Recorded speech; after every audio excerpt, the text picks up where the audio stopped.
Sejati SD Negeri 2 Batu Bulan Angin, yang hari ini sebagai narasumbernya adalah Ibu Kadek Juniari SPD. Dalam penghimbasan ya, istilah lain dari diseminasi budaya positif. Sebelumnya marilah kita menunjukkan puja dan puji syukur ke hadapan Desa Yang Dewasa bahwa hari ini kita dalam keadaan sehat dan bisa duduk bersama dan nanti kita sering bersama. Untuk ngaturang pangastum karo panganjaian Om Swastiastu. Terima kasih kepada rekan-rekan guru baik dari SD 1, 2, dan 3 Batu Bulan Angin yang sudah sempat hadir sesuai dengan undangan dari narasumber Ibu Kadek Juniari terkait dengan aksi nyata diseminasi budaya positif yang mungkin Bapak Ibu sudah terapkan dalam kinerja, penilaian kinerja dalam PNM ya. Nanti harapan yang Bapak Ibu, mari kita saling sharing ya, saling berbagi pengetahuan. Kebetulan di sini guru kami Ibu Kadek Juniari itu sebagai CGP-nya tahun angkatan 11. Hari ini melaksanakan sebenarnya pendampingan kegiatan observasi aksi nyatanya, ini dilaksanakan, namun dilaksanakan secara daring. Nanti yang harapkan Bapak Ibu juga memberikan masukan saran untuk Ibu Kadek dan bagi teman-teman juga kami di SD Negeri 2 khususnya agar lebih bisa meningkatkan kualitas pembelajaran. Untuk itu acara yang serahkan kepada Ibu Kadek untuk menyampaikan materi. Kita silap untuk Pramu Santi. Om Santi.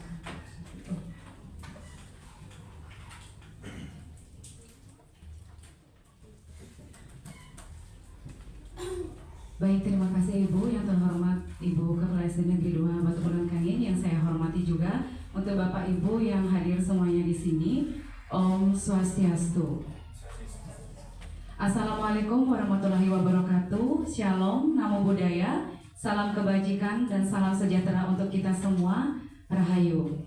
Pertama-tama saya ingin menyampaikan ucapan terima kasih kepada Bapak Ibu yang sudah hadir dan sudah mensupport saya hari ini atas menjadi peserta dalam diseminasi budaya positif. Ini merupakan salah satu tugas saya di modul 1.4, yaitu aksi nyata, di mana judulnya itu adalah disiplin atau budaya positif. Baik, yang nama Kadek Juniari dari SD Negeri 2 Batu Bulan Angin, CGB Angkatan 11, Kabupaten Gianyar, Bali. Baik, untuk pada kesempatan kali ini ada pun beberapa topik yang nantinya kita bahas. Yang pertama itu adalah perubahan paradigma belajar. Yang kedua, disiplin positif. Apa itu artinya disiplin positif?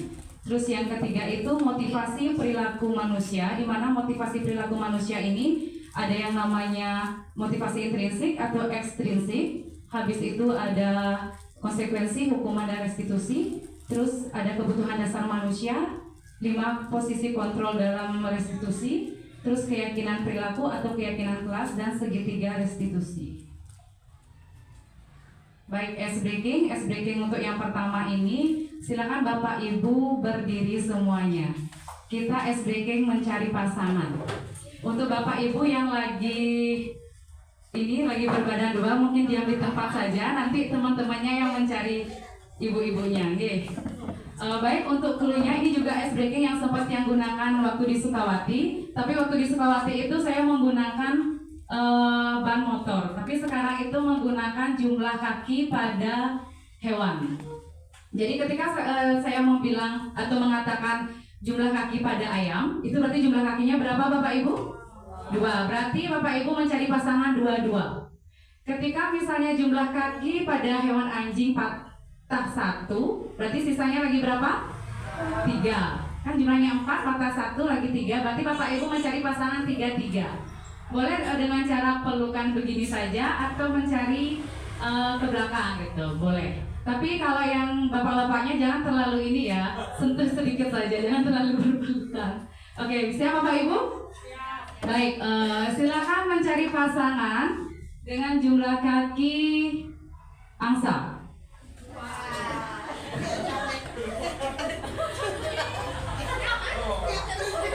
Baik. Baik Pak Wayan, dengan siapa? Oke, siap. Oke, belum panas ya. Lagi, silakan mencari pasangan kaki dari hewan sapi. Pak Wayan pelan-pelan. Baik, ada yang tidak mendapat pasangan? Oh, itu berempat juga ya. Oke. Baik, lagi sekali. Silakan mencari pasangan dengan jumlah kaki hewan kuda yang patah 1.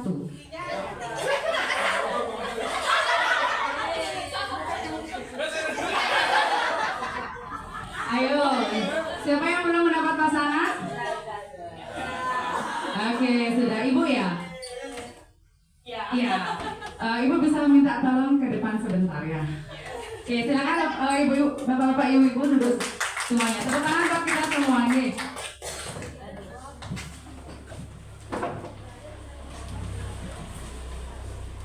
Baik, untuk ibu, sini sebentar. Oke.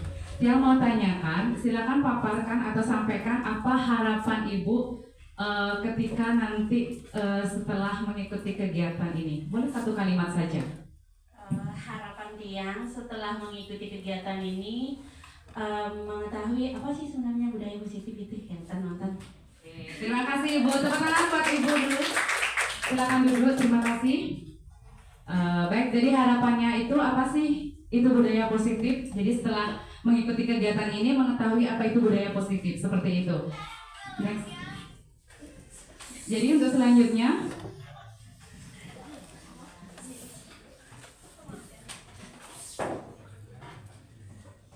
oke, ini yang pertama itu perubahan paradigma belajar. Ini ini pembelajaran ini yang dapatkan waktu di modul 1.1, di mana Ki Hajar Dewantara itu menyatakan bahwa tujuan pendidikan ialah menuntun segala kodrat yang dimiliki oleh anak untuk mencapai keselamatan dan kebahagiaan yang setinggi-tingginya, baik sebagai manusia ataupun sebagai anggota masyarakat.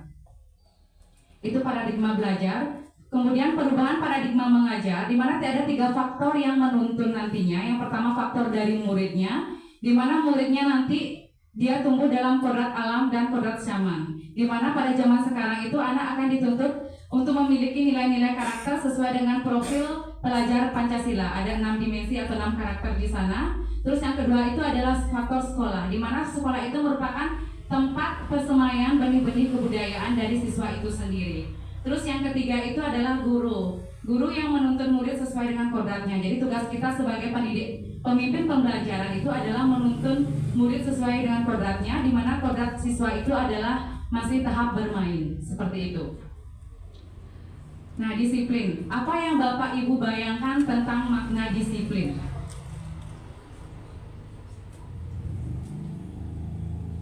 Oke. Di sini disiplin positif. Yang pertama kita beranjak dari kata disiplin terlebih dahulu. Disiplin telah berubah menjadi sesuatu yang dilakukan oleh seseorang pada orang lain untuk mendapatkan suatu kepatuhan. Berbeda halnya dengan disiplin positif itu adalah disiplin tanpa ancaman, tanpa hukuman, meningkatkan kesadaran siswa dalam membentuk karakter positif. Jadi disiplin positif ini adalah merupakan salah satu faktor intrinsik dari dalam. Memang dari dalam diri siswa itu sendiri, tanpa adanya hukuman, tanpa adanya ancaman, tanpa adanya penghargaan, seperti itu. Jadi memang suatu kesadaran yang dimiliki oleh siswa itu sendiri. Baik, tujuan disiplin positif ini yang pertama itu adalah untuk menjadi orang yang mereka inginkan dan menghargai diri sendiri dengan nilai-nilai yang mereka percaya. Terus yang kedua, menumbuhkan motivasi intrinsik yang berdampak jangka panjang, motivasi yang tidak akan terpengaruh pada adanya hukuman atau hadiah atau penghargaan. Yang ketiga, mereka akan tetap berperilaku baik dan berlandaskan nilai-nilai kebajikan karena mereka ingin menjadi orang yang menjunjung tinggi nilai-nilai yang mereka hargai atau mencapai suatu tujuan yang mulia. Itu merupakan tujuan dari disiplin positif. Nah, dari disiplin positif ini berarti mereka harus memahami atau menjunjung tinggi nilai-nilai yang mereka pahami sendiri, di mana ada yang namanya nilai kebajikan universal. Nilai kebajikan universal ini merupakan nilai-nilai kebajikan yang disepakati bersama, lepas dari suku bangsa, agama, bahasa, maupun latar belakangnya, baik yang tersirat maupun tersurat. Berikut contoh dari nilai-nilai kebajikan, mungkin ada yang peduli, ada yang kebersihan, komitmen, semangat, kesetiaan, keteraturan, ketegasan, dan lain sebagainya. Ini mungkin hanya beberapa saja, tapi masih banyak nilai-nilai kebajikan yang kita yakini di sekolah maupun di masyarakat. Nah, itu nilai kebajikan universal. Sekarang nilai kebajikan anak Indonesia. Jadi ini merupakan profil pelajar Pancasila yang sudah diturunkan ke semua sekolah-sekolah, di mana sekolah itu siswanya harus mempunyai karakter sesuai dengan profil pelajar Pancasila. Yang pertama itu berkebinekaan global, yang kedua bergotong royong, yang ketiga kreatif, terus bernalar kritis, mandiri. Kemudian yang pertama tadi itu seharusnya beriman, bertakwa kepada Tuhan Yang Maha Esa dan berakhlak mulia. Itu adalah 6 nilai kebajikan yang sekarang harus dimiliki oleh siswa-siswa di sekolah. Nah, untuk menjadi seorang yang disiplin positif itu, mereka juga memiliki motivasi perilaku manusia, di mana motivasi ini seperti yang kita ketahui ada yang eksternal, ada yang internal. Nah, mari kita tanyakan, kita merefleksikan diri kita sendiri. Yang pertama, mari kita tanyakan ke diri kita bagaimana kita berperilaku. Terus yang kedua, mengapa kita melakukan segala sesuatu? Mengapa kita melakukan, misalnya kita melakukan mengajar di sekolah, kenapa kita melakukan hal itu gitu maksudnya. Terus yang ketiga, apakah kita melakukan sesuatu karena adanya dorongan dari lingkungan atau ada dorongan yang lain? Itu 3 pertanyaan yang kita refleksikan. Nah, terkadang kita juga melakukan sesuatu karena kita menghindari rasa sakit atau ketidaknyamanan. Terkadang kita juga melakukan sesuatu untuk mendapatkan apa yang kita mau. Misalnya kita melakukan sesuatu, anak-anak misalnya kayak dulu, dia melakukan sesuatu ingin mendapatkan nilai yang terbaik, dia melakukan sesuatu misalnya belajar dengan giat, ingin mendapatkan nilai yang terbaik, dan lain sebagainya. Nah, jika boleh saya tahu, apa alasan Bapak dan Ibu hadir ke sekolah tepat waktu? Oke, bisa disampaikan, saya mau tahu ini, kira-kira apa alasan Bapak Ibu hadir ke sekolah tepat waktu? Ayo. Jujur ya, Pak Angga mungkin, apa alasan Pak Angga misalnya datang tepat waktu ke sekolah? Oke, baik, terima kasih atas kesempatannya. Tujuan saya datang tepat waktu itu yang pertama adalah untuk dapat membantu dalam mengurus siswa, khususnya di pagi hari itu kan sangat banyak siswanya, itu salah satunya. Kemudian yang lainnya itu adalah karena sekarang kan sudah ada absensi online. Nah, di sana terdapat potongan, jadi menghindari itu. Terima kasih. Oke. Terima kasih Pak Angga sudah jujur ya. Jadi yang pertama itu karena ingin membantu di pagi hari siswanya. Terus yang kedua supaya tidak ada potongan yang 15.000 itu ya. Oke, sekarang saya minta bantuan untuk yang ibu-ibu cantik salah satu saja. Kira-kira apa alasan ibu-ibu datang tepat waktu? Mungkin takut ditegur dengan kepala sekolah, boleh jujur. Ayo silakan, raise hand. Oke, Bu Nani. Om Swastiastu, terima kasih waktunya. Perkenalkan, nama saya Nani. Alasan saya datang tepat waktu di pagi hari, yang pertama tentunya sebagai contoh yang baik bagi anak-anak. Biarkan kita aja minta mereka tidak telat, tetapi kita sendiri yang telat kan malu. Yang kedua, tentunya karena absen online itu saya juga takut ada potongan. Yang ketiga, malu dengan rekan-rekan. Tuh, malu dengan rekan-rekan kalau misalnya keseringan datang terlambat itu. Terima kasih. Baik, terima kasih Bu Nani. Beri tepuk tangan buat 2 rekan kita yang sudah menyampaikan pendapatnya. Baik, itu sangat bagus sekali ya. Jadi banyak banyak alasan kita kenapa kita datang tepat waktu. Baik. Oke, yang pertama itu karena takut ditegur oleh atasan, mungkin saja. Itu merupakan contoh motivasi eksternal. Terus yang kedua, apakah ingin mendapat pujian? Oke, itu juga motivasi eksternal. Apakah ingin menghargai diri sendiri dan menjadi teladan bagi murid-murid seperti yang dibilang sama Pak Angga sama Bu Nani tadi? Itu merupakan motivasi internal. Jadi itu yang diharapkan kita sebagai pemimpin pembelajaran. Jadi alasan kita datang ke sekolah tepat waktu itu adalah untuk menghargai diri kita sendiri dulu, terus menjadi teladan bagi murid-murid atau menjadi contoh, seperti itu. Oke, menurut Diana Gosen ada 3 motivasi perilaku manusia. Yang pertama itu untuk menghindari ketidaknyamanan atau hukuman. Jadi merasa tidak nyaman atau menghindari hukuman, jadi kita melakukan hal itu. Itu merupakan contoh motivasi eksternal. Terus yang kedua, untuk mendapatkan imbalan atau penghargaan dari orang lain. Motivasi eksternal, misalnya siswa kita di kelas. Siswa kita misalnya kita janjikan, oh ya anak-anak nanti lakukan ini, kalian mendapatkan ini. Itu merupakan contoh motivasi yang anak-anak dapatkan, motivasi eksternal. Terus yang ketiga itu untuk menjadi orang yang mereka inginkan dan menghargai diri sendiri dengan nilai-nilai yang mereka percaya. Itu merupakan motivasi internal yang merupakan tujuan dari disiplin positif. Oke, nah bagaimana jika murid datang ke sekolah tidak tepat waktu? Apa yang pernah Bapak Ibu lakukan mungkin ketika anak-anak datang tidak tepat waktu di kelas? Apakah memberikan hukuman? Apakah memberikan konsekuensi? Apa memberikan restitusi? Baik, mungkin sharing saja di sini. Apa yang pernah Bapak Ibu alami ketika restitusi itu adalah hukuman biasanya bersifat tiba-tiba dia. Kalau anak melakukan pelanggaran, biasanya Bapak Ibu langsung memberikan suatu sanksi dan itu memberatkan siswa, itu hukuman. Kalau konsekuensi itu biasanya ada kesepakatan dengan siswa dan tidak adanya memberatkan satu sama lain. Dan ketidaknyamanan diri siswa itu dia hanya jangka pendek saja. Terus kalau restitusi itu merupakan pilihan dari siswa yang menyampaikan apa alasan mereka melakukan itu, terus solusinya itu dari siswa sendiri. Dan mereka harus mengingat kembali keyakinan kelas yang mereka buat. Itu di restitusi.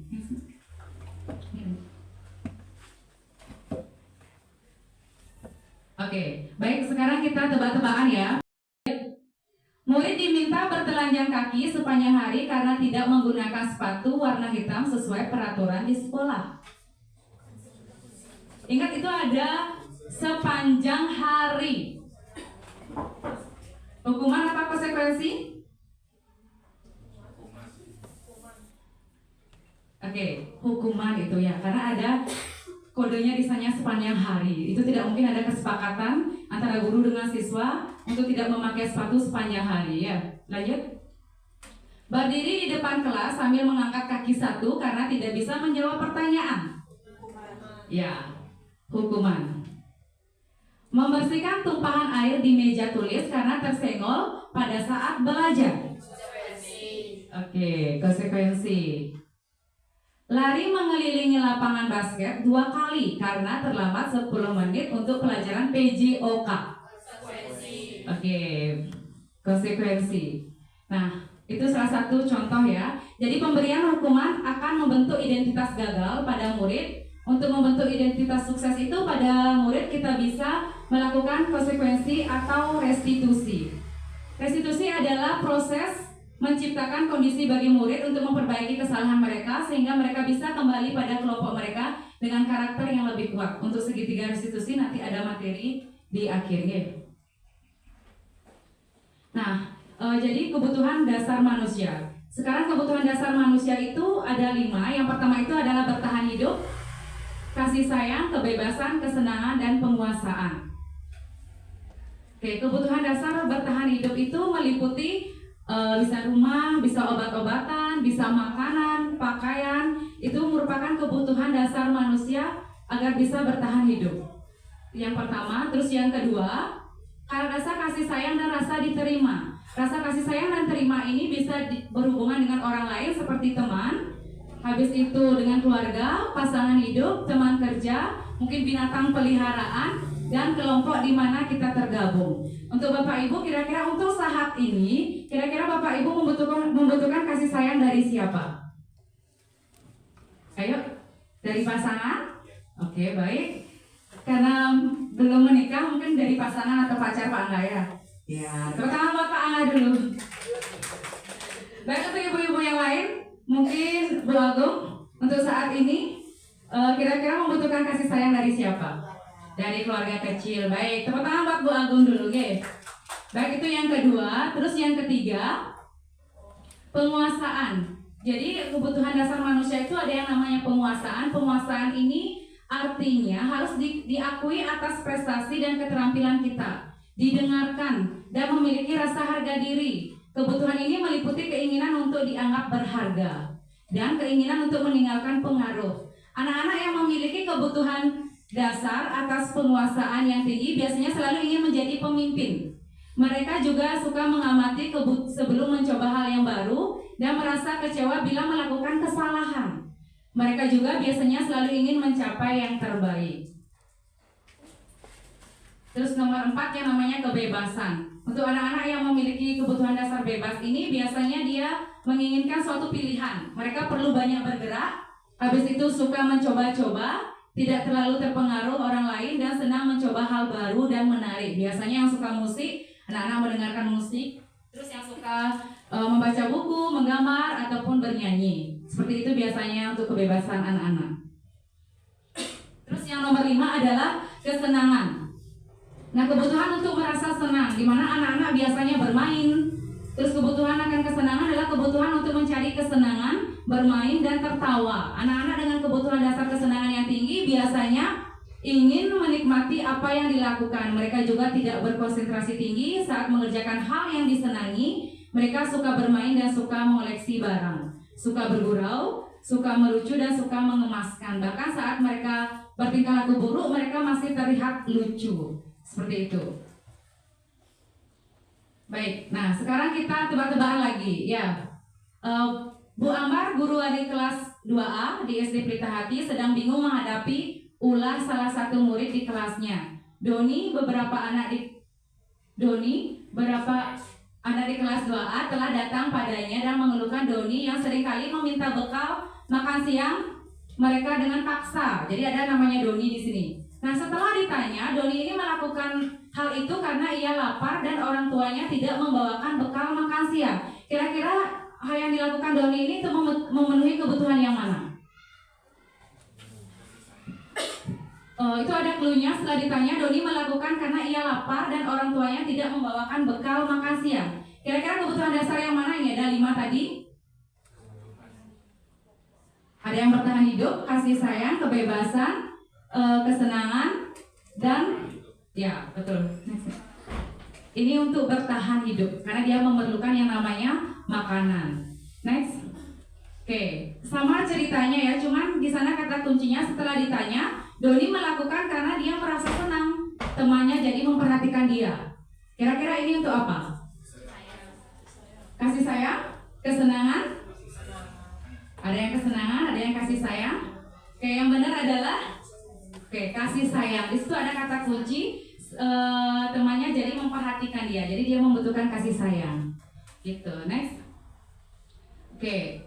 Setelah ditanya, Doni melakukan karena dia merasa hebat. Karena temannya jadi takut dengan dia dan menuruti keinginannya. Kira-kira itu bagaimana? Kebutuhan dasar yang bagaimana?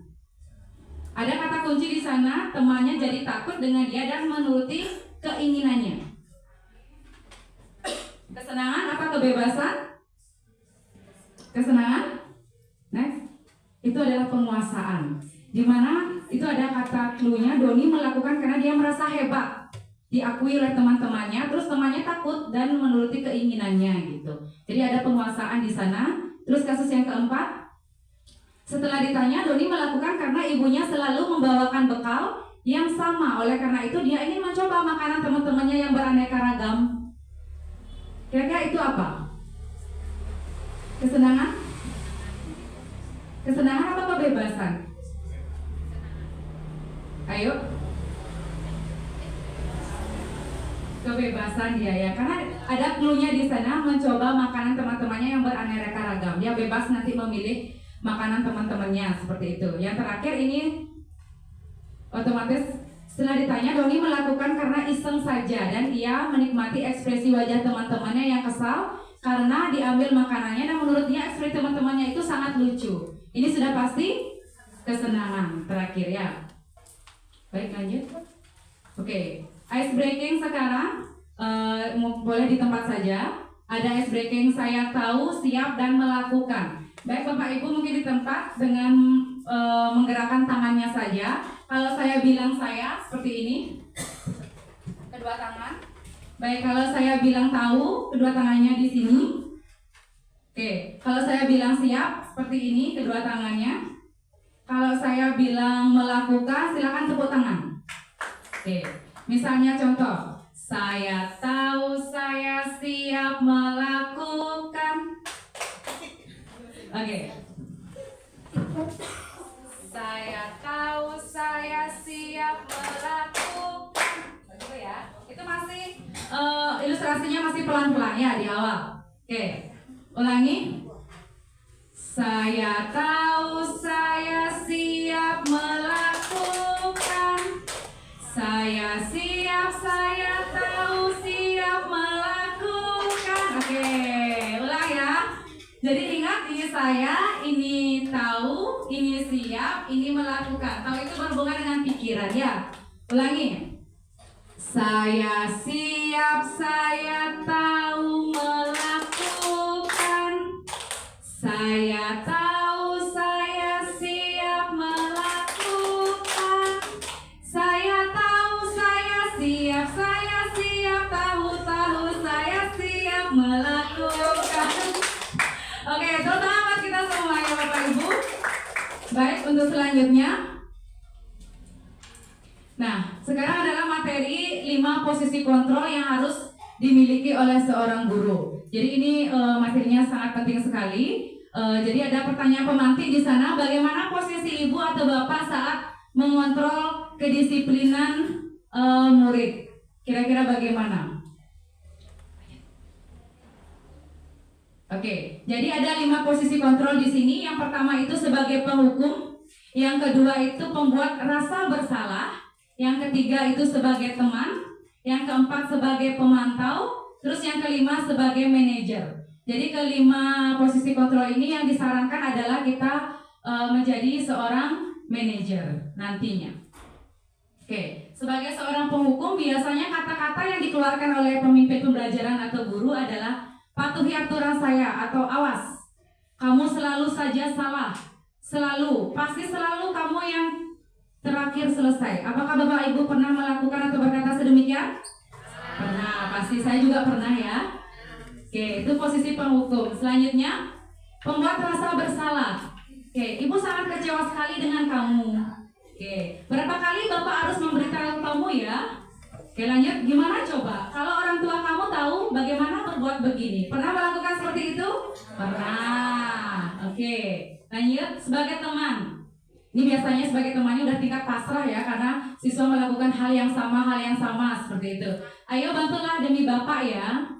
Ayo ingat tidak bantuan Bapak selama ini. Ayo ingat tidak bantuan Bapak selama ini. Ya sudah, kali ini tidak apa-apa ya, nanti Ibu bantu bereskan. Ini yang ketiga, ini paling sering ya, karena anak-anak paling sering melakukan tindakan yang sama biasanya. Udah tingkat tertinggi biasanya kita. Udah nggak apa-apa, nanti Ibu yang bereskan gitu biasanya ya. Lanjut. Sebagai pemantau, kamu ingat nggak peraturannya apa? Apa yang telah kamu lakukan? Sanksi atau konsekuensinya apa? Pernah melakukan hal ini? Pasti pernah ya. Terus yang terakhir, ada sebagai manajer. Ini biasanya anak dengan guru itu sendiri melakukan 4 mata, kontak mata 4 mata saja ya. Jadi hal-hal yang dikatakan oleh guru itu biasanya apa yang kita yakini, terus apa saja yang apakah kamu meyakininya? Jika kamu meyakininya, apakah kamu bersedia memperbaikinya?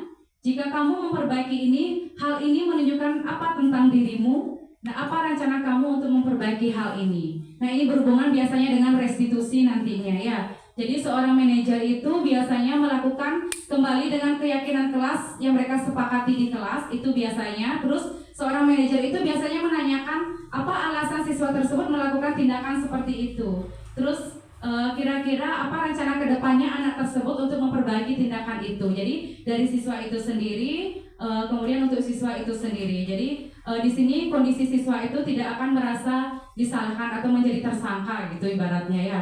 Jadi mereka tetap nyaman walaupun melakukan tindakan kesalahan, tapi tetap nyaman karena seorang guru itu sudah melakukan tindakan yang namanya manajer seperti itu. Oke. Lihat 5 posisi kontrol. Saya kecewa sekali dengan kamu. Kira-kira ini merupakan salah satu posisi kontrol yang mana? Ya, itu ada clue-nya kecewa. Jadi seorang guru yang kecewa itu mengatakan dirinya kecewa, berarti dia pembuat orang yang merasa bersalah. Next. Oke, benar. Oke, selanjutnya ini ada keyakinan kelas. Keyakinan kelas. Bapak Ibu sudah membuat keyakinan kelas di tahun ini? Sudah, itu di awal ya, di awal tahun pelajaran ya. Nah sekarang Tiang bertanya, mengapa memakai helm di jalan? Kira-kira apa yang Bapak Ibu yakini kenapa memakai helm di jalan? Ya, untuk menutupi kepala. Yang Bapak Ibu yakini helm ini bisa menutupi kepala, seperti itu. Untuk yang kedua? Tidak ditilang. Oke, benar sekali. Yang ketiga untuk keselamatan. Jadi itu merupakan salah satu faktor alasan mengapa memakai helm. Jadi yang merupakan keyakinan kita memakai helm itu adalah untuk keselamatan. Kalau untuk ditilang itu merupakan faktor ekstrinsiknya. Tapi yang kita yakini kita memakai helm untuk keselamatan itu merupakan keyakinan dalam diri kita. Seperti itu. Terus yang kedua, mengapa memakai masker? Apa yang Bapak Ibu yakini kalau ketika memakai masker? Kesehatan. Jadi yakin bahwa ketika memakai masker untuk kesehatan. Oke, baik, terima kasih. Selanjutnya, jadi keyakinan itu adalah murid-murid yang memiliki keyakinan mereka perlu mendengarkan dan memahami arti sesungguhnya tentang peraturan-peraturan yang diberikan. Apa nilai-nilai kebajikan di balik peraturan tersebut, apa tujuan utamanya, dan menjadi tidak tertarik atau takut. Sehingga hanya sekedar aja mereka mengikuti serangkaian peraturan-peraturan yang mengatur mereka tanpa memahami tujuan mulianya. Untuk keyakinan kelas, sebuah keyakinan yang dibuat bersama semua anggota kelas, yaitu guru dengan siswa. Apakah Bapak Ibu sudah membuat keyakinan kelas dengan siswa? Sudah. Oke, dengan adanya keyakinan kelas diharapkan dapat meningkatkan kedisiplinan murid, yakni disiplin diri yang muncul dari dalam diri, itu motivasi intrinsik. Keyakinan kelas merupakan salah satu sarana bagi murid untuk mewujudkan kelas impiannya. Keyakinan kelas merupakan kesepakatan kelas yang diyakini bersama-sama oleh guru dan murid selama proses pembelajaran. Jadi awal datangnya keyakinan kelas ini adalah adanya kesepakatan kelas terlebih dahulu dan tidak ada memberatkan antara siswa dan guru. Itu datangnya keyakinan kelas. Oke, keyakinan kelas itu adalah bersifat abstrak daripada peraturan yang lebih rinci. Jadi keyakinan dengan peraturan itu sangat berbeda ya. Terus yang kedua, keyakinan kelas merupakan pernyataan-pernyataan universal. Jadi menyeluruh dia, tidak terperinci. Terus yang ketiga, pernyataan keyakinan kelas senantiasa dibuat dalam bentuk kalimat positif. Jadi ada ditekankan di sini kalimat positif. Kalau misalnya keyakinan kelasnya masih dilarang, tidak boleh, itu tidak boleh ada di keyakinan kelas. Karena dilarang itu adalah merupakan kalimat negatif. Jadi untuk keyakinan kelas itu harus kalimat positif. Keyakinan kelas hendaknya tidak terlalu banyak sehingga mudah diingat dan dipahami oleh semua warga kelas. Terus yang ketiga, keyakinan kelas sebaiknya sesuatu yang dapat diterapkan di lingkungan tersebut. Terus yang selanjutnya, semua warga kelas hendaknya ikut berkontribusi dalam membuat keyakinan kelas lewat kegiatan curah pendapat. Apakah keyakinan kelas yang kita buat di kelas itu sudah curah pendapat dari siswa? Sudah ya. Terus bersedia meninjau kembali keyakinan kelas dari waktu ke waktu. Jadi adanya peninjauan. Siapa tahu dari keyakinan kelas yang kita buat itu ada yang memberatkan siswa atau bahkan memberatkan diri kita sendiri. Itu harus ditinjau ulang. Jadi boleh dirubah kapanpun sesuai dengan kondisi kelas atau kondisi siswa itu sendiri. Lanjut. Jadi langkah-langkah utama menetapkan keyakinan kelas yang pertama itu berdiskusi menggali peraturan-peraturan yang perlu ditaati warga kelas. Jadi kita mengingat kepada siswa, memberikan siswa yang berpendapat peraturan-peraturan apa saja yang ada di sekolah atau di kelas. Ini boleh peraturannya itu berupa larangan, karena itu merupakan sebuah peraturan. Itu boleh dilarang terlambat, dilarang ini, tidak boleh ini, itu boleh, karena sebuah peraturan. Terus yang kedua, mengubah peraturan yang sudah dibuat dengan kalimat positif. Jadi aturan tersebut yang dilarang, tidak boleh itu harus dirubah dia kembali ke kalimat positif. Yang ketiga, menyarikan peraturan-peraturan yang sudah dibuat menjadi nilai kebajikan atau keyakinan kelas. Terus yang keempat, berdiskusi mengenai gambaran perilaku yang mencerminkan keyakinan kelas. Terus yang kelima, berdiskusi mengenai peran seluruh warga kelas. Terus yang keenam, meninjau ulang keyakinan kelas dari waktu ke waktu. Selanjutnya, nah ini contoh dari kalimat positif, peraturan, dan nilai kebajikan atau universal. Nah, seperti tertera di slide, ada peraturannya, jangan ribut saat guru menjelaskan pelajaran. Pasti ada peraturan seperti itu. Jadi itu kita rubah dulu ke kalimat positif, mendengarkan dengan seksama saat guru menjelaskan. Jadi harus tidak boleh ada kata dilarang atau larangan. Terus kira-kira nilai kebajikan universal apa yang ada di sini? Berarti disiplin mereka. Terus yang kedua, dilarang buang sampah sembarangan. Ini merupakan peraturan, diubah dulu menjadi kalimat positif. Kenapa diubah menjadi kalimat positif? Biar mindset siswa atau pikiran siswa itu yang positif dulu. Jadi dia tidak mengingat kata-kata negatifnya gitu. Terus jagalah kebersihan kelas. Ini merupakan nilai kebajikan kebersihan. Terus tidak boleh mengejek teman. Kalimat positifnya, sayangilah semua teman. Terus nilai kebajikannya adalah menghormati orang lain. Terus yang keempat, dilarang meninggalkan kelas sebelum piket selesai. Jadi kalimat positifnya, mengerjakan piket bersama-sama sampai selesai. Nilai kebajikan universalnya adalah kolaborasi karena mereka melakukan piket secara bersama-sama dengan temannya. Terus selanjutnya, jangan menaruh alat kebersihan sembarangan. Kalimat positifnya, letakkan alat kebersihan selesai digunakan. Jadi sudah dihilangkan kata jangannya. Jadi nilai kebajikannya itu adalah tanggung jawab. Seperti itu. Oke, mari kita tebak-tebakan lagi. Selalu kembalikan buku ke tempatnya. Kira-kira ini nilai kebajikan atau keyakinan kelas apa? Selalu kembalikan buku ke tempatnya. Tanggung jawab. Oke, yang kedua, dilarang mengganggu orang lain. Kira-kira apa? Disiplin. Baik. Yang ketiga, hadir di sekolah 15 menit sebelum disiplin, yang nomor 3. Yang nomor 4, dilarang melakukan kekerasan. Kasih sayang. Apalagi? Peduli. Apalagi? Oke, menghormati boleh. Dilarang menggunakan narkoba. Kenapa dilarang menggunakan narkoba? Untuk kesehatan. Bisa saja bergantian atau menunggu giliran. Disiplin, bersabar juga ya. Menggunakan masker. Kesehatan. Jangan berlari di kelas atau koridor. Keselamatan, keamanan. Coba diklik. Oke, benar. Ada tanggung jawab. Dilarang mengganggu orang lain itu merupakan menghormati orang lain. Nah, hadir di sekolah 15 menit sebelum pembelajaran dimulai. Ini merupakan salah satu saja ya, tapi bisa menambahkan keyakinan kelas atau nilai-nilai yang lain. Menghormati orang lain, terus dilarang melakukan kekerasan, keselamatan, menghormati orang lain juga. Dilarang menggunakan narkoba, kesehatan, bergantian atau menunggu giliran, menghormati orang lain dan bersabar, gunakan masker, kesehatan dan keselamatan, terus jangan berlari di depan kelas atau koridor, keselamatan dan keamanan. Baik, ini salah satu kemarin saya pelaksanaan penyusunan keyakinan kelas. Sebenarnya di awal saya menyusun, saya ada kesalahan karena modul ini saya pelajari setelah saya dapatkan setelah saya menyusun keyakinan kelas. Jadi saya rubah. Kemarin itu anak-anak menempelkan seperti post-it ke depan kelas, mereka curah pendapat. Nah, setelah mereka curah pendapat, saya mengubah kalimat-kalimat anak tersebut menjadi kalimat positif karena ada dilarang buang sampah, dilarang mengejek teman, dilarang membuli, karena banyak dari kalimat-kalimat yang diberikan oleh siswa itu ada kata dilarangnya. Ini contohnya, dilarang datang terlambat. Kalimat positifnya adalah datang tepat waktu. Tidak boleh terlambat mengumpulkan tugas. Tepat waktu mengumpulkan tugas. Jadi dari dua kalimat positif itu kita tinjau lagi menjadi nilai kebajikan atau keyakinan kelas menjadi satu saja karena sudah sama. Jadi keyakinan kelasnya yang bisa dibuat adalah disiplin waktu. Dari disiplin waktu yang mereka ingat itu nanti adalah datang tepat waktu dan tepat waktu dalam mengumpulkan tugas seperti itu. Selanjutnya adalah restitusi. Restitusi adalah proses menciptakan kondisi bagi murid untuk memperbaiki kesalahan mereka sehingga mereka bisa kembali pada kelompok mereka dengan karakter yang lebih kuat.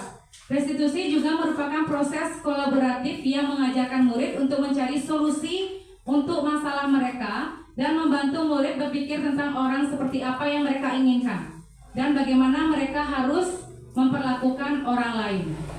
Oke, lanjut. Ini materi yang terakhir ya. Jadi ini ada segitiga restitusi.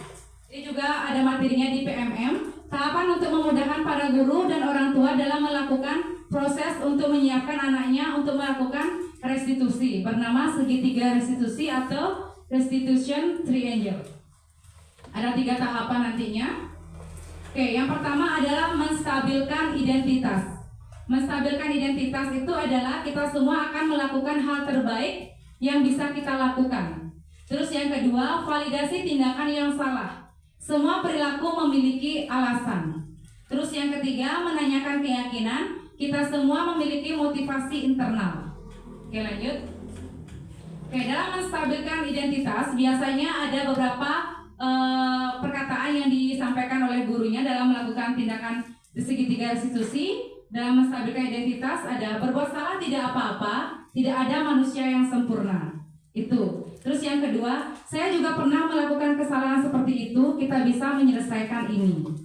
Terus yang ketiga, Bapak Ibu tidak tertarik mencari siapa yang salah, tapi Bapak Ibu ingin mencari solusi dari permasalahan ini. Kamu berhak merasa begitu. Oke, yang keempat, apakah kamu sedang menjadi teman yang baik buat dirimu sendiri? Jadi ini contoh-contoh pertanyaan yang bisa kita sampaikan pada saat kita melakukan segitiga restitusi di menstabilkan identitas, sehingga anak tersebut dia tidak merasa terlalu diadilkan di awal untuk menstabilkan dirinya sendiri dulu. Itu yang kedua, validasi tindakan. Jadi memvalidasi itu adalah seolah-olah kita membenarkan tindakannya. Jadi ada beberapa hal yang kita tanyakan. Yang pertama, padahal kamu bisa melakukan yang lebih buruk dari ini ya. Gitu. Padahal dia tidak melakukan hal seburuk itu, tapi kita sebagai guru bisa menanyakan seperti itu. Terus yang kedua, kamu pasti punya alasan mengapa melakukan hal itu. Terus yang ketiga, kamu patut bangga pada dirimu sendiri karena kamu telah melindungi sesuatu yang penting buatmu. Terus kamu boleh mempertahankan sikap itu, tapi kamu harus menambahkan sikap yang baru yang lebih positif dan tidak merugikan orang lain. Itu intinya untuk validasi tindakan. Terus selanjutnya tahapan segitiga restitusi ada menanyakan keyakinan. Setelah itu kita menanyakan apa yang kita percaya sebagai kelas atau keluarga, apa nilai-nilai umum yang kita telah sepakati, terus apa bayangan kita tentang kelas yang ideal. Kamu mau jadi orang seperti apa? Intinya kita di sini menanyakan keyakinan kelas yang sudah kita sepakati di awal. Gitu. Misalnya contohnya ini ada Marsha, seorang murid kelas 5 SD. Suatu hari Marsha lupa membawa PR ibu guru. Juni kemudian memanggil Marsha untuk menanyakan kebenarannya. Ini salah satu video yang kemarin Tiang buat. Mungkin nanti suaranya agak sumbang sedikit ya. Jadi silakan di. Selamat pagi. Ya, selamat pagi Marsha. Silakan duduk Marsha. Nah, gimana kabarnya hari ini Marsha? Sehat? Sehat, Bu.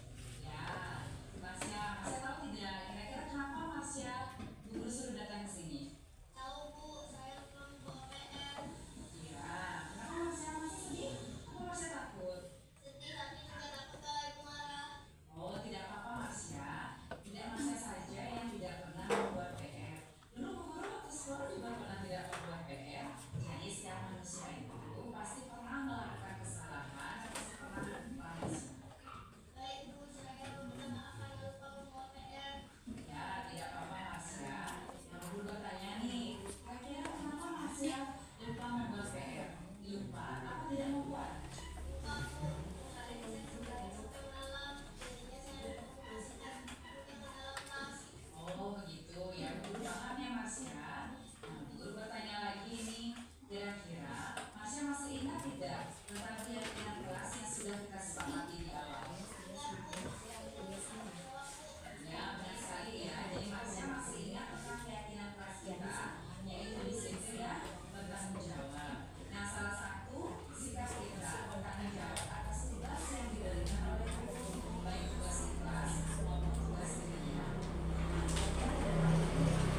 Baik, itu merupakan salah satu contoh dari siswa Marsha tidak membawa PR. Mungkin kita bisa menggunakan tindakan atau menyelesaikan masalah menggunakan segitiga restitusi.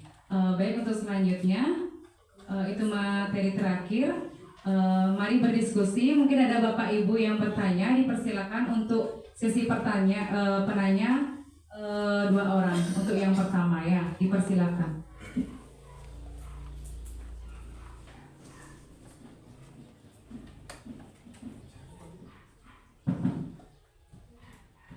Baik, dipersilakan.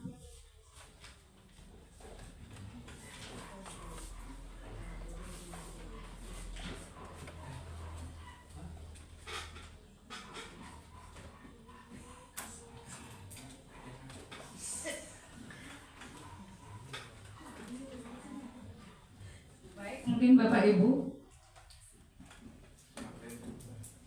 Oke, Pak Tunas.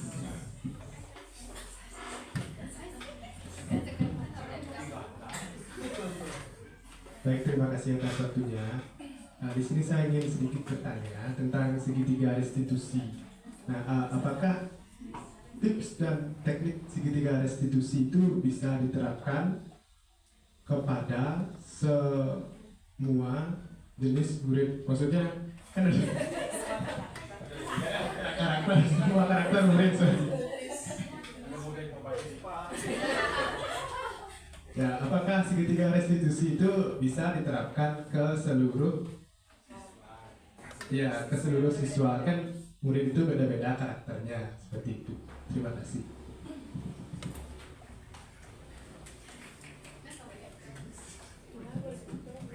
Baik, terima kasih Pak Tunas. Mungkin lagi satu dulu untuk termin yang pertama. Oke, dari Bu Waya. Baik, terima kasih atas kesempatannya.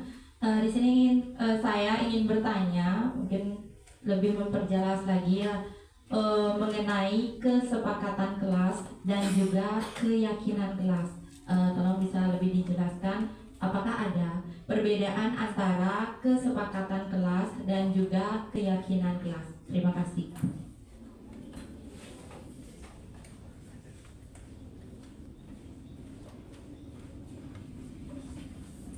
Baik, terima kasih Bu Waya. Baik, saya mencoba akan menjawab ya. Untuk pertanyaan yang pertama dari Pak Tunas, apakah tips untuk melakukan segitiga restitusi, apakah bisa digunakan bisa diterapkan di semua karakteristik siswa ya? Jadi untuk segitiga restitusi ini bisa kita terapkan pada karakter siswa apa saja. Karena segitiga restitusi ini adalah merupakan tindakan yang dilakukan oleh guru 4 mata dengan siswanya. Pertama kita menggali dulu kira-kira siswa itu karakternya seperti apa, itu yang pertama dulu. Atau dia melakukan tindakan seperti apa, itu yang pertama. Terus di sana ada yang namanya menstabilkan identitas. Mungkin hal-hal apa yang harus kita ajukan pertanyaan di menstabilkan identitas. Jadi perlu diingat segitiga restitusi ini adalah penyelesaian masalah. Penyelesaian masalah, misalnya anak ini dengan karakter ini dia melakukan kesalahan apa? Kita fokus dengan kesalahan yang anak lakukan gitu. Jadi kita menyelesaikan permasalahan yang anak lakukan dengan menggunakan segitiga restitusi. Jadi kalau karakter anak misalnya baik tapi dia melakukan kesalahan, jadi kita bisa menggunakan segitiga restitusi ini untuk menyelesaikan permasalahan atau ketindakan kesalahan yang dilakukan oleh siswa. Jadi bisa diterapkan di semua karakter siswa. Jadi kita lebih fokus segitiga restitusi ini adalah ke penyelesaian masalah atau tindakan kesalahan yang dilakukan oleh siswa itu. Misalnya contoh, karakter baik pun misalnya anak-anak melakukan kesalahan, kita harus melakukan tindakan restitusi. Tidak hanya karakter misalnya ada anak yang inklusi gitu misalnya, dia melakukan tindakan kesalahan, kita menggunakan segitiga restitusi. Jadi kita fokus ke penyelesaian permasalahan. Nah biasanya kalau kita menjadi guru, biasanya penyelesaian masalahnya bisa menggunakan penghukuman dulu gitu. Misalnya pemantau, kita hanya melihat jadwal tata tertib aja, apa konsekuensinya di sana, silakan anak-anak melakukan gitu. Itu biasa. Tapi sekarang harus melakukan restitusi di mana kita melakukan 4 mata dengan anak. Jadi bisa kita terapkan di kalangan di karakteristik anak yang dimanapun gitu. sesuai dengan kesalahan yang mereka buat. Jadi ingat, harus ketiga tindakan ini itu harus berurutan dia. Yang pertama harus menstabilkan identitasnya dulu. Biarpun mereka anak ini dia melakukan kesalahan, tetap kita menstabilkan identitasnya. Karena biar dia tidak goyah, dia tidak merasa bersalah, dia tidak merasa dihakimi ataupun diadili gitu. Terus yang kedua, dia juga harus yang namanya memvalidasi tindakan mereka. Karena setiap manusia itu pasti merupakan pernah melakukan tindakan yang salah. Harus. Terus yang ketiga, kembali lagi harus menanyakan keyakinan kelas yang mereka yakini. Gitu. Jadi dan mereka diberikan kesempatan untuk berbuat baik ke depannya lagi gitu. Jadi segitiga restitusi ini dia tidak merugikan korban dan tidak juga merugikan yang membuat salah gitu. Seperti itu. Mungkin ada lagi? Cukup ya. Terus yang kedua, nah kemarin juga ini menjadi hits pertanyaan kesepakatan kelas dan keyakinan kelas. Jadi kemarin Bapak pengajar praktik tiang menyampaikan apa itu keyakinan kelas dan apa itu kesepakatan kelas. Jadi ini sebenarnya tidak bisa digambarkan atau dilihat dari kasat mata. Anak tersebut sudah dia melakukan keyakinan kelas apa kesepakatan kelas gitu. Jadi sebenarnya ini intinya dia sama sebenarnya, cuman dia beda beda mereknya saja gitu. Kalau kesepakatan kelas yang kita lihat misalnya anak tersebut misalnya kita buat kesepakatan hanya sebatas sepakat saja dan bisa saja dia melakukan pelanggaran atau kesalahan dari kesepakatan yang dibuat. Itu yang dibilang kemarin. Terus kalau keyakinan kelas itu memang dia lakukan dari hatinya. Terus dan keyakinan kelas itu memang dia sampaikan dari hatinya. Terus dia lakukan juga dari hatinya sendiri. Jadi ada motivasi intrinsik. Jadi sebenarnya kesepakatan kelas dan keyakinan kelas ini dia nyambung, ada korelasi. Jadi keyakinan kelas itu yang kita buat di dalam kelas itu adalah keyakinan kelas itu berasal dari kesepakatan kelas. Gitu. Jadi sebenarnya ini tidak berbeda, tapi kesepakatan kelas dulu kita ada, baru kita ke keyakinan kelas gitu.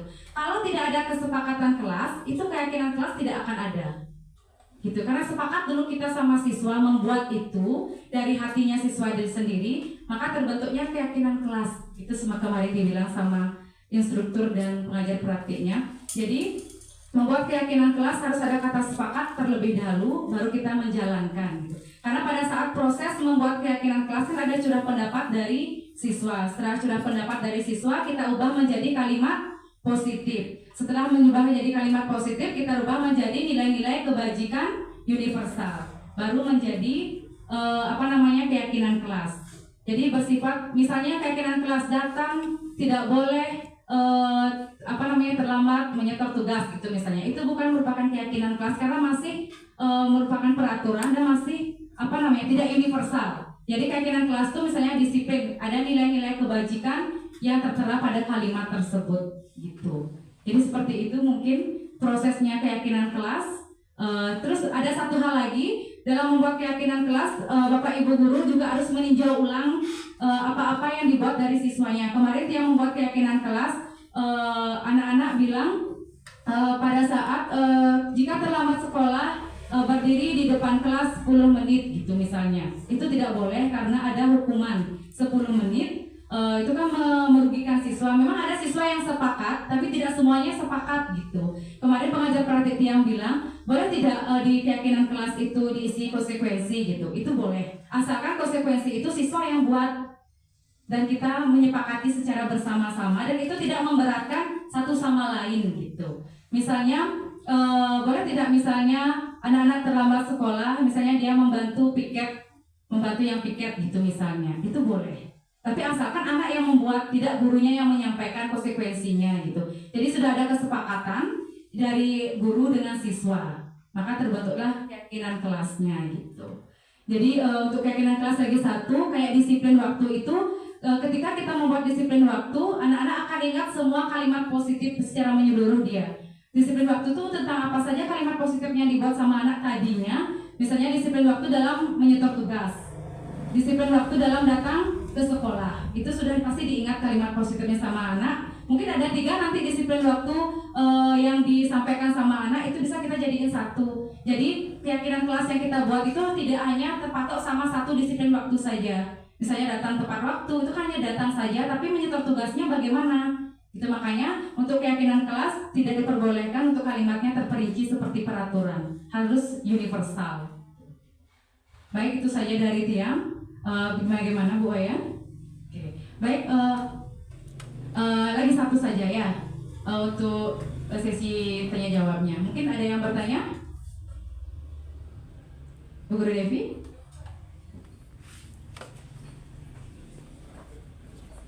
Terima kasih atas kesempatannya. Vicky, terkait dengan Tian yang mengajar di kelas tengah, sebagian besar anak-anak belum mampu menuangkan buah pikirannya melalui sebuah kalimat yang baku seperti itu. Jika hanya beberapa anak yang menuangkan seperti bentuk peraturan terlebih dahulu, apakah hal tersebut bisa kita gunakan sebagai keyakinan kelas? Terima kasih. Baik, terima kasih Bu Guru Devi. Jadi kemarin juga ini sempat yang tanyakan karena terkait sebelumnya Bu Guru Devi juga sempat menyampaikan ya, yang tanyakan sama pengajar praktek bagaimana sama fasilitatornya juga bagaimana seandainya kelas 1 itu cara dia menuangkan kan susah ya, apalagi anak yang baru belajar membaca, belajar menulis seperti itu, terus mereka juga belum mengerti apa yang mereka buat gitu. Misalnya datang tepat waktu, tidak semua anak misalnya mengerti kalimat tersebut gitu. Nah, jadi wali kelas yang mengarahkan itu tidak harus tertulis, boleh secara lisan. Itu secara lisan, nanti bu gurunya yang bantu menuliskan gitu misalnya. Itu yang disampaikan. Misalnya anak-anak diarahkan, adik misalnya mau curah pendapat apa sekarang untuk di kelas, maunya kelasnya seperti apa nantinya gitu misalnya tanya. Ya atau adiknya mau nanti seperti apa gitu. Oh, saya nanti di kelas mau disiplin misalnya mendengarkan guru, mau nggak adik disiplin mendengarkan guru? Mau. Nanti itu mungkin kemauannya dia. Jadi seorang guru bisa tuliskan itu di depan gitu misalnya. Terus tanya lagi yang anak-anak yang lain, kita arahkan gitu. Tapi tetap kita menanyakan pertanyaan-pertanyaan penanti yang merangsang untuk siswa ini untuk menjawab gitu. Jadi pertanyaan-pertanyaan itu harus ditanyakan oleh wali kelasnya sendiri. Jadi misalnya kita arahkan siswa, anak-anak coba sekarang curahkan pendapat, itu pasti tidak akan terjadi. Ya pasti itu karena kelas 1. Jadi kita bisa tanyakan satu persatu atau 3 orang siswa mungkin secara berurutan, duduk mereka bertiga, tanyakan satu-satu, mungkin giliran yang lain nanti gitu, mungkin prosesnya. Atau yang di depan kita tanyakan untuk bagaimana nanti wali kelasnya yang menuliskan di depan. Jadi itu memang bukti dari anak itu sendiri yang mengatakan seperti itu. Jadi kita sebagai wali kelas hanya memberikan pertanyaan pemantik saja gitu. Jadi untuk kelas 1 mungkin nanti kalimat keyakinan kelas yang dibuat itu yang mudah dipahami oleh anak itu sendiri gitu. Bisa seperti itu mungkin Bu Guru Devi? Oke. Baik Bapak Ibu, ada pertanyaan lagi? Sudah? Sudah ya? Oke, yang terakhir ada refleksi. Oke, refleksi di sini yang mungkin minta 2 orang, Bapak dan Ibu, menyampaikan peristiwa apa yang terjadi hari ini. Itu yang pertama. Terus yang kedua, setelah peristiwa, bagaimana perasaan Bapak Ibu. Terus yang ketiga, pembelajaran apa yang didapatkan hari ini. Terus yang keempat, bagaimana penerapan kedepannya yang akan Bapak Ibu lakukan. Itu yang butuh refleksinya. Baik, mungkin siapa yang mewakilkan Pak Wayan?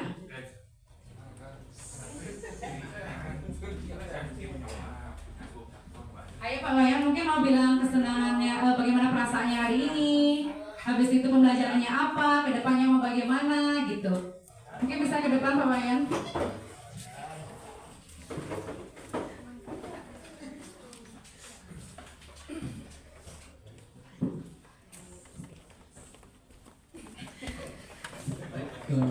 Terima kasih untuk waktunya. Hari ini pelajarannya saya dapat dari materi hari ini apa nama itu, disiplin positif Nike, untuk kedepannya Nike yang bisa menerapkan ke anak-anak murid ya, atau di dalam pelajaran PJOK khususnya Nike, untuk menerapkan tentang apa yang kata-kata yang tidak boleh kita ucapkan. Misalkan kata-kata Niko dari awas, jangan atau larangan, kita ubah ke kata-kata yang lebih positif agar mudah dimengerti oleh anak-anak dan bisa diterapkan oleh mereka. Mungkin seperti Dika yang saya tangkap dari tadi. Untuk perasaan hari ini cukup senang dan dapat wawasan dan ilmu yang lebih banyak dari yang sebelumnya. Untuk kedepannya mungkin kalau saya akan coba menerapkan untuk yang saya dapat ilmu di belajar kelompok ini untuk diterapkan selanjutnya. Baik, terima kasih Pak Wayan. Tepuk tangan buat Pak Wayan dulu. Oke, terus selanjutnya dari Ibu Cantik. Sekarang untuk menyampaikan refleksinya hari ini, bagaimana peristiwa apa yang terjadi di ruangan kelas. Habis itu bagaimana perasaannya. Setelah itu pembelajarannya seperti apa hari ini yang didapatkan. Terus kedepannya bagaimana. Ayo Ibu Dayu mungkin.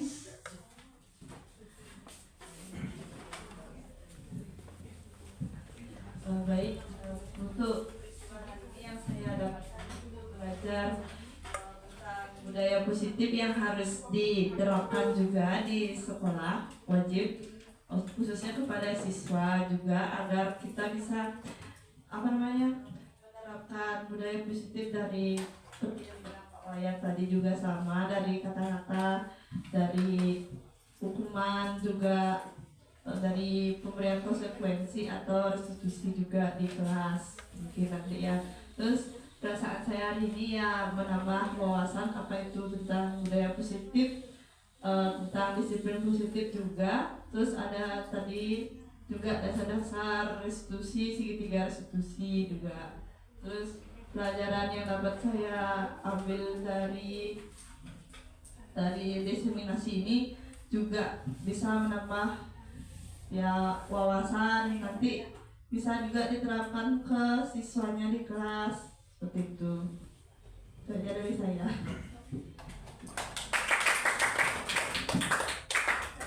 Baik, terima kasih Bu Dayu. Mungkin itu yang Tia sampaikan untuk hari ini. Misalnya tadi apabila saya ada salah kata atau perkataan yang tidak sesuai, mohon maaf yang sebesar-besarnya. Jadi akhir kata, sebelum itu saya ucapkan terima kasih lagi sekali untuk Bapak Ibu yang sudah meluangkan waktunya hingga sampai 1 jam 15 menit mengorbankan waktu untuk mengikuti kegiatan ini. Saya ucapkan terima kasih yang sebesar-besarnya. Akhir kata Tia haturkan Prama Santi. Om Santi Santi Santi Om.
Jadi keyakinan kelas itu yang kita lakukan adalah hal-hal yang positif, yang nanti untuk membentuk budaya positif seperti sikap disiplin kalian di kelas, seperti itu ya.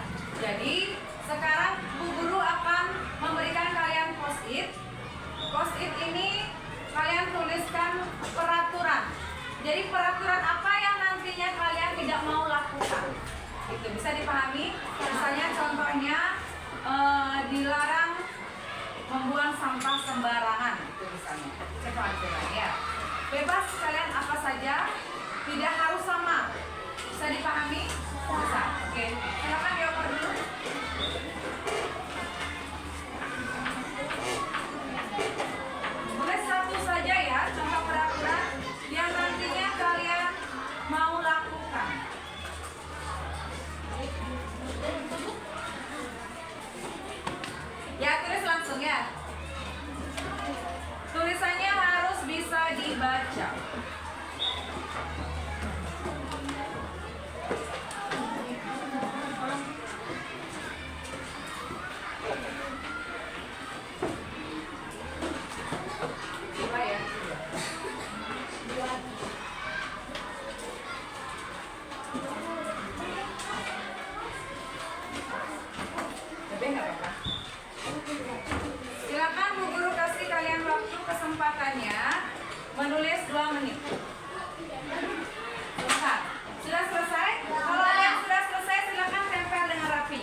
hadap ke depan. Jadi kalian membuang sampah pada tempatnya itu bukan karena aturan nanti, karena kalian memang dari diri kalian sendiri kalian yakini membuang sampah itu bisa membuat lingkungan menjadi bersih, kayak gitu nanti ya. Oke, dilarang membuang sampah. Kita langsung rubah ke kalimat positif ya. Karena kalau ada kata dilarang itu sudah menunjukkan kalimat apa? Negatif. Kalau ada kata dilarang itu sudah menunjukkan kalimat negatif. Kita harus rubah, tapi tidak mengurangi maknanya. Oke, contoh.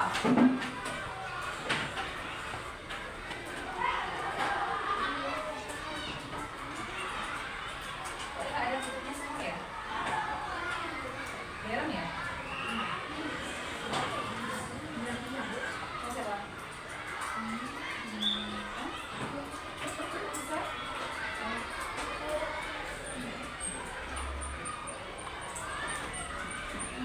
Kalimat positif.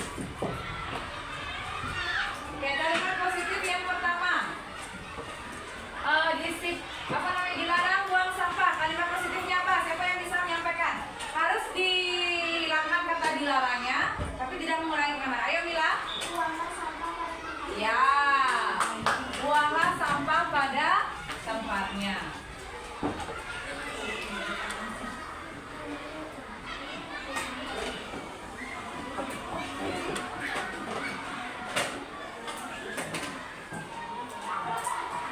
Oke, yang nomor 2. Kira-kira ada nggak yang sama? Dilarang buang sampah. Oke, ini ada 3 orang. Oke, sudah. Yang kedua, disiplin saat guru maupun tidak ada guru. Itu sudah kalimat positif karena tidak ada kata dilarang atau tidak boleh. Berarti disiplin di kelas. Oke, yang nomor 3 lagi. Tertib saat di kelas, sama ya tadi ya. Disiplin di kelas. Oke, makan mie seminggu 2 kali setiap Senin dan Rabu. Itu juga sudah kalimat positif. Berarti makan makanan yang bergizi.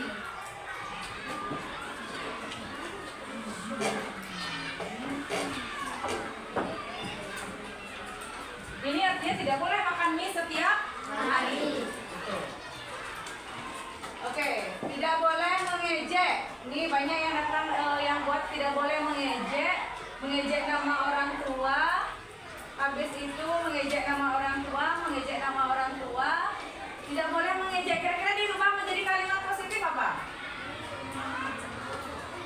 Apa? Menghargai teman. Boleh.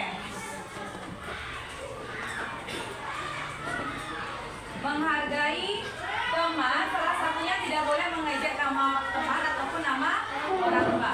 Boleh juga sayangilah temanmu. Boleh. Oke, lagi. Melaksanakan piket tepat waktu. Datang tepat waktu. Oke. Dilarang melanggar aturan kelas. Disiplin tidak boleh mencatat. Oke, datang tepat waktu, piket tepat waktu itu artinya apa? Diubah menjadi kalimat positif sudah ya, karena tidak ada dilarangnya. Berarti disiplin. Oke, datang tepat waktu. Boleh. Itu apa lagi? Melaksanakan piket tepat waktu. Berarti piket tepat waktu. Oke, lagi. Tapi di sini banyak sekali yang buat tidak boleh mengejek. Berarti kebiasaan kalian mengejek ya sebelumnya ya. Ada yang sering-sering mengejek nama orang tuanya mungkin? Atau pernah melakukan hal itu? Banyak ya. Gede pernah mengejek orang tua temannya Gede? Nah, kira-kira kalau diejek nama orang tuanya nyaman nggak? Nah, berarti kalian harus meyakini ini. Kalian tidak melakukan hal tersebut karena membuat orang lain tidak nyaman. Oke. Lanjut, makan mie sudah, disiplin. Tidak boleh mencontek saat ulangan. Kira-kira apa nih? Kalau dirubah menjadi kalimat positif, mengerjakan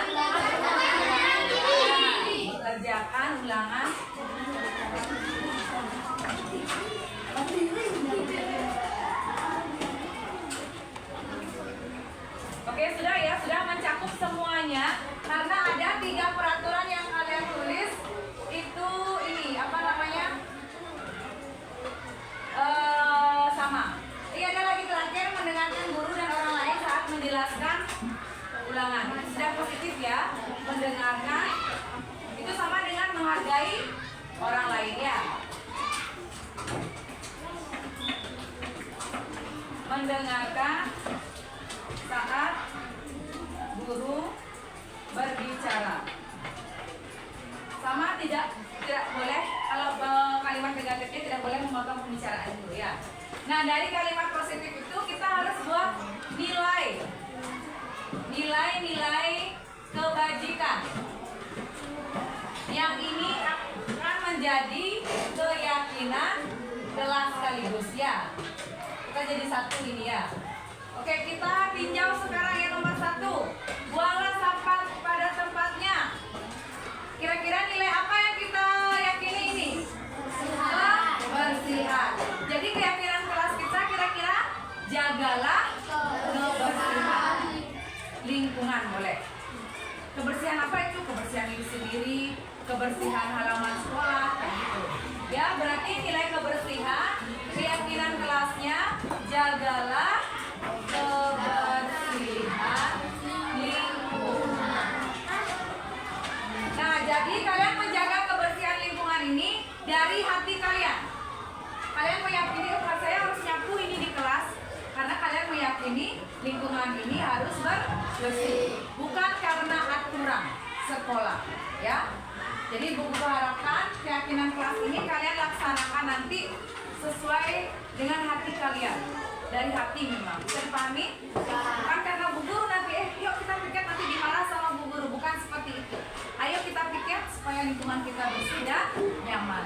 Bisa dipahami? Bisa. Oke, yang nomor 2, makan makanan yang bergizi. Itu tentang kesehatan. Jadi nilai kebajikannya yang kita yakini adalah kesehatan. Jadi keyakinan kelasnya jagalah kesehatan diri boleh. Dengan cara apa? Makan makanan bergizi. Jadi sepakat gak kira-kira makan mie-nya seminggu 2 kali? Ya. Jadi ketika kalian mendengar jagalah kesehatan diri, berarti kalian hanya boleh makan mie 2 kali dalam seminggu. Jadi untuk aturan harinya hari apa saja? Sepakat semua Senin sama Rabu? Ya, setiap Senin sama Rabu ya. Dia ada di keyakinan kelas ini. Bisa dipahami? Bisa. Nomor 3, menghargai teman. Ini tidak boleh mengejek yang tadi itu ya. Menghargai teman, menghargai guru. Jadi di sini kita buat nilainya adalah menghargai orang lain. Jadi yang kalian yakini menghargai orang lain itu kalian tidak boleh apa? Tidak boleh mengejek teman, menghargai guru berbicara. Bisa dipahami? Bisa. Itu yang kalian yakini nanti. Yang nomor 4, disiplin.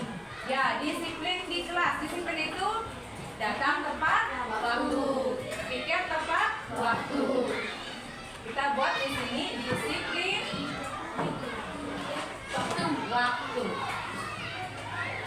Menyetor tugas tepat waktu. Itu yang kalian harus ingat. Bisa dipahami?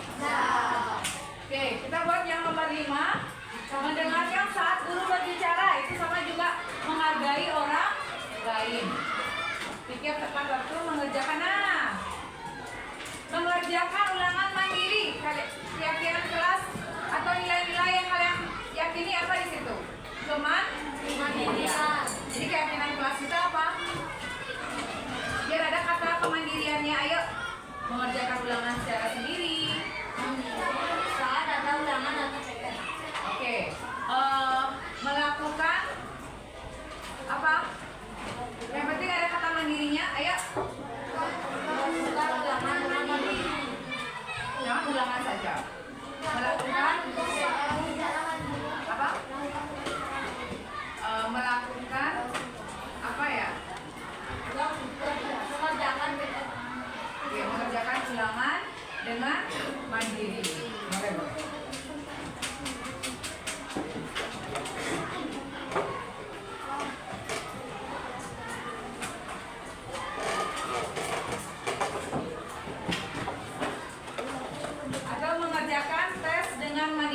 hanya di ulangan saja. Itu ada juga tes. Tes apa aja ada, Ayu? Tes apa aja ada selain ulangan, Ayu? Ayo. Siapa yang bisa bantu Umat? Tes apa aja selain ulangan ada? Ada tes sumatif, ada tes formatif, yang UTS, yang PAT, yang gitu ya. Jadi keyakinan kelas kita yang pertama, jagalah kebersihan lingkungan. Sepakat kira-kira? Sepakat. Jagalah kesehatan diri. Sepakat? Sepakat. Oke, menghargai orang lain. Sepakat. Ingat ya, menghargai orang lain. Disiplin waktu. Sepakat kira-kira? Sepakat. Mengerjakan tes dengan mandiri. Sepakat kira-kira? Sepakat. Jadi ada kalanya kalian berkelompok, ada kalanya kalian mandiri. Dilakukan dengan sendiri. Seperti itu keyakinan kelas kita. Ya, sepakat ya. Jadi Bu Guru harapkan kalian melaksanakan keyakinan kelas ini penuh dengan hati. Ya, memang dari dalam diri kalian, bukan dari orang lain. Bukan karena kalian takut sama gurunya dimarah, bukan karena kalian takut diajar nanti sama teman. Tapi itu memang kalian yakini, kalian lakukan supaya menjadi budaya positif kalian di kelas ini nantinya. Kedepannya untuk bagaimana? Supaya kelas ini aman, damai, tentram, kondusif, dan bisa secara lancar kita melakukan proses pembelajaran sampai akhir tahun ajaran. Bisa dipahami anak-anak? Bisa. Oke. Terima kasih untuk hari ini, untuk pendapat yang kalian sampaikan. Oke. Bu Guru akhir kata Prameswati.